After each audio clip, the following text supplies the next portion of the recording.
Même avant d'être agriculteur, on a toujours été soucieux de préserver les haies dans notre région bocagère de Civry. Et en étant agriculteur, on a eu le souci de maintenir les haies, bien sûr, et puis de les valoriser en bois de chauffage. Et maintenant que la plaquette est arrivée sur le marché, les méthodes de chauffage se sont diversifiées. Donc, pourquoi pas produire de la plaquette sur l'exploitation.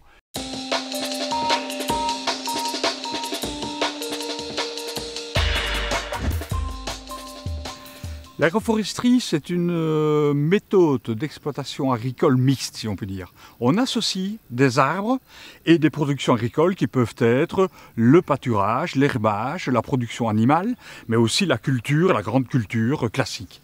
Donc c'est vraiment une association arbre, herbe animale ou arbre, culture. D'abord, une première raison, c'est une mesure de protection qui est bénéfique pour les cultures.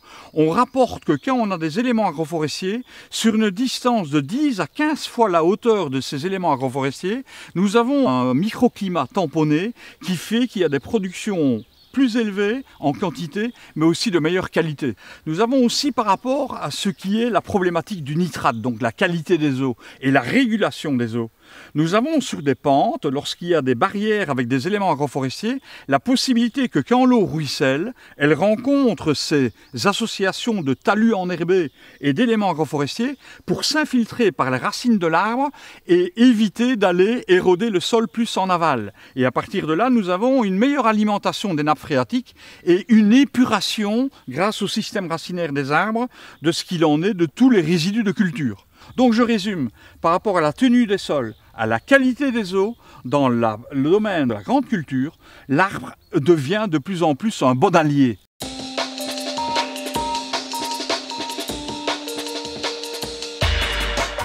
Ah Camille, bonjour Pascal, comment va? Ça va, tu as déjà fait la traite? Oui, terminé.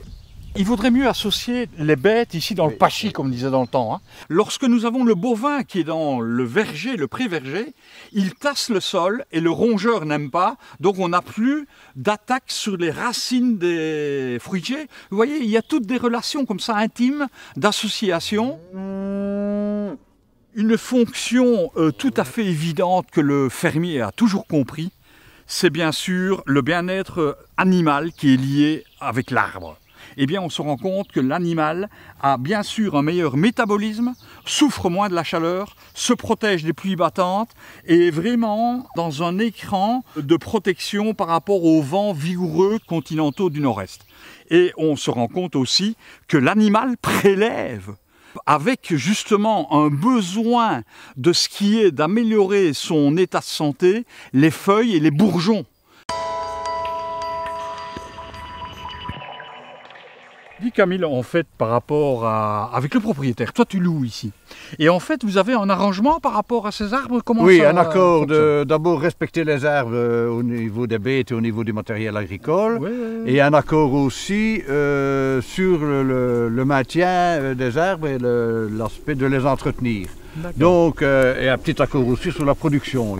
Et alors, comme j'ai demandé les subventions agro-environnementales, ben, je lui remets une partie des subventions, ce qui lui permet de faire un entretien ou de replanter de temps en temps. Alors, tu vois, d'une part, il y a la création, l'installation des arbres avec un subside. D'abord, le propriétaire et le locataire doivent être d'accord sur la convenance de se dire on installe des éléments agroforestiers. Et si on met des aliments, par exemple, nord-sud de feuillus précieux, eh bien, le subside, normalement, si c'est l'agriculteur qui les installe, ben, c'est lui qui pourrait toucher le subside.